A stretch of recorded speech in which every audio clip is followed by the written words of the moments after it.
Hi friends. Hi guys. இப்படி தாங்க பண்றான் ஒவ்வொரு வீடியோல நான் கட் பண்ணி போட்டுட்டு இருக்கேன். இப்ப லைவ்லயே போறேன், தெரிஞ்சுக்கங்க. ஹாய் சொல்லி முடிச்சிட்டேன், நீங்களும் சொல்லுங்க. சரி, ஓகே. இன்னைக்கு மேட்ச் பாத்தீங்கன்னா சிஎஸ்கே vs எல்எஸ்ஜி. சிஎஸ்கே வந்து நாங்க ஜெயிச்சே தீரணும் அப்படின்ற கட்டாயத்தை அவங்க மேல அவங்களே போட்டுட்டு இருக்காங்க. பட் ஓகே, ஒரு மாதிரி தெரியுறாங்க. ஒரு 3 மேட்சா வின் பண்ணி ஹாட்ரிக்கா வின் பண்ணிருக்காங்க. பட் ஐபிஎல் அப்படிங்கறது இன்ஜூரி பிரீமியர் லீக் நினைச்சாங்களோ என்னமோ தெரியல, சிஎஸ்கேக்கு யார் வந்தாலும் இன்ஜூரி ஆகி போயிட்டே இருக்காங்க.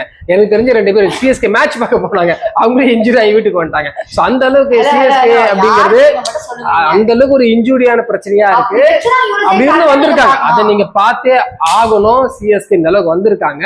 ஸோ அதன் காரணமாக இந்த வாட்டி வந்து சிஎஸ்கே தோக்கும் நான் நினைக்கிறேன். ஏன்னா எல்எஸ்ஜி இங்க ஒரு முறை தோத்துருக்கான். அதே ஃபிளைட்ல கூட அவங்க ஊருக்கே போயிருக்கீங்க.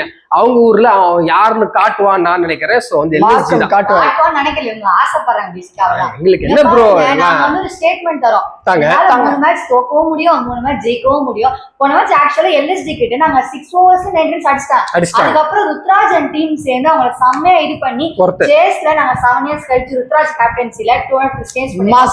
So momentum plus team balanced எல்லாம் எங்க கிட்ட தான் இருக்கு. சோ நாங்க எழுதுறாங்க, அவங்க ஓவர்ல போய் மண்டையில தட்டி ஜெயிக்கிறோம். நாங்க சூப்பர். நீங்க யாரு மண்டையில வேணா தட்டலாம், மார்க்க மண்டை மட்டும் தட்டு. ஆமா, லாஸ்ட் ஒரு தட்டி அடிச்ச மாட்டாங்க. இல்ல, அவர் வந்து போலர் கிடையாதுல்ல, அவர் சொல்லி அவர் பேட்ஸ்மேன் கிடையாதா? அப்படி இல்ல.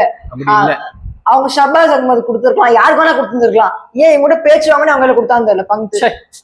மார்க்ரம் எப்படி போன மேட்ச் இங்கிலீஷ் அடிச்சுங்கள இது பண்ணாரோ, பயத்தை காட்டினாரு பாத்தியா, அதே பயத்தை இன்னும் அதிகமா காட்டுவார் மார்க்ரம். சிங்கிள் ஹேண்டா முடிச்சு இங்க பிளே ஆஃப் குவாலிஃபிகேஷன் சீரடிப்பார் அப்படின்னு ஆரிஃப் பாருங்க.